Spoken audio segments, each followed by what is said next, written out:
عورت کا اپنے بیٹے سے انکار۔ عاصم بن حمزہ سے روایت ہے کہ میں نے مدینہ کی گلیوں میں ایک جوان کو دیکھا جو رو رو کر کہہ رہا تھا، اے احکم الحاکمین، میرے اور میری ماں کے درمیان فیصلہ فرما۔ حضرت عمر نے پوچھا، اے جوان، تو اپنی ماں سے نفرت کا اظہار کیوں کر رہا ہے؟ جوان نے کہا، اے امیر المومنین، کیا بتاؤں، میری ماں نے 9 ماہ مجھے اپنے شکم میں اٹھایا اور 2 سال تک مجھے دودھ پلایا۔ اب میں پرورش پا کر جوان ہو گیا ہوں، اچھے برے کی تمیز بھی کر سکتا ہوں، اپنے بگانے دائیں بائیں کی بھی مجھے پہچان ہے۔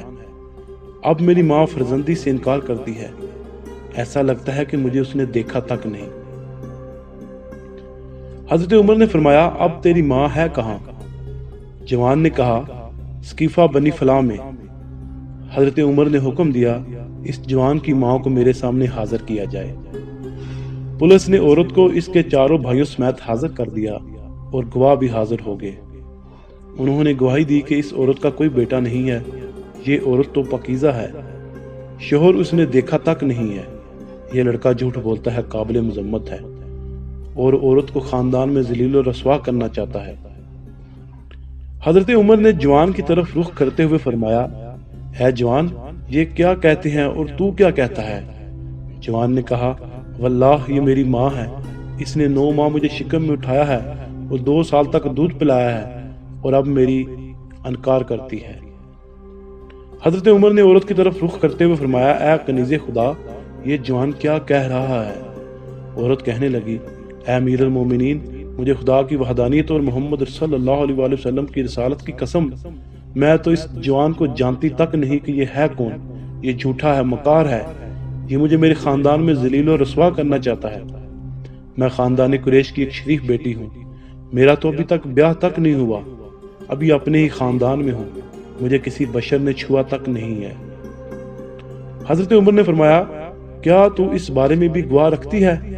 عورت نے کہا، ہاں، یہ آدمیوں کی جماعت ہے، اس نے 40 افراد بطور گواہ پیش کیے کہ جن لوگوں نے اپنی گواہی پیش کی تھی کہ یہ عورت کماری ہے اور یہ لڑکا جھوٹا ہے۔ حضرت عمر نے حکم دیا کہ اس جوان کو زندان میں ڈال دو، تب تک گواہوں کی صداقت بھی معلوم ہو جائے۔ اگر عورت کی صداقت ثابت ہوگی تو جوان پر حد قذف جاری کی جائے گی۔ حضرت علی المرتضیٰ کی مداخلت۔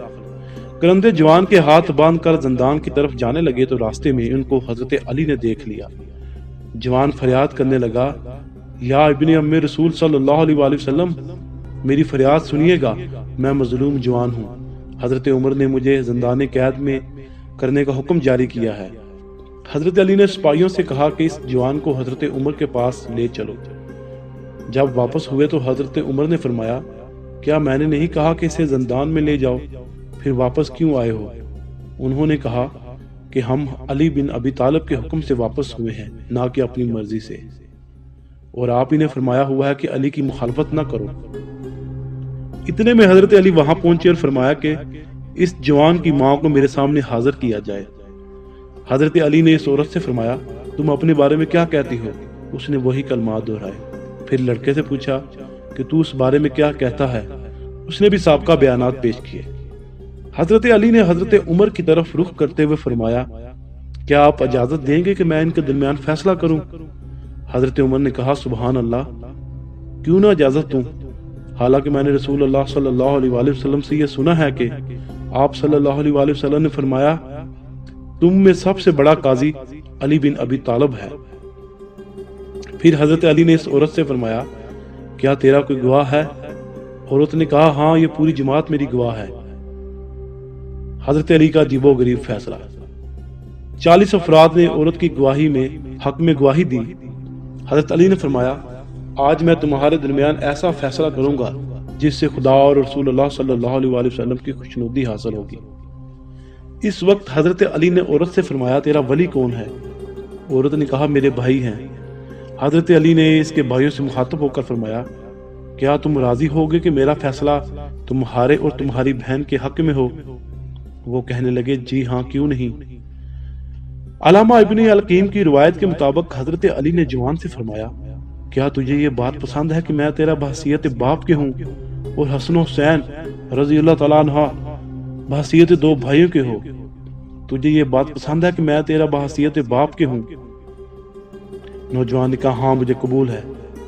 حضرت علی نے فرمایا اے لوگو، میں خدا کو گواہ بناتا ہوں اور حاضرین سے گواہی مانگتا ہوں کہ میں 400 درہم حق مہر مقرر کرتے ہوئے اس عورت کو اس جوان کے نکاح میں دیتا ہوں اور مہر کی رقم اپنے مال سے خود ادا کرتا ہوں۔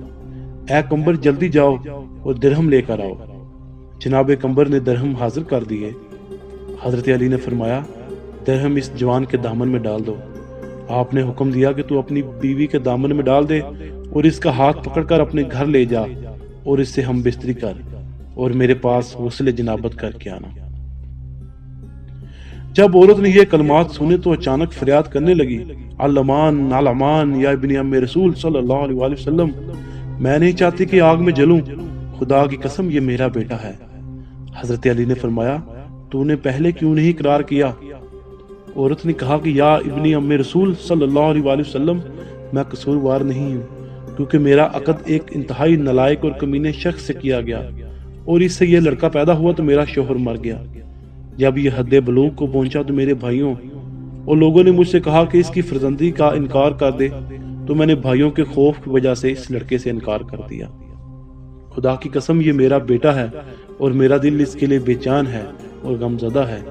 عورت اپنے بیٹے کا ہاتھ پکڑ کر گھر روانہ ہو گئی۔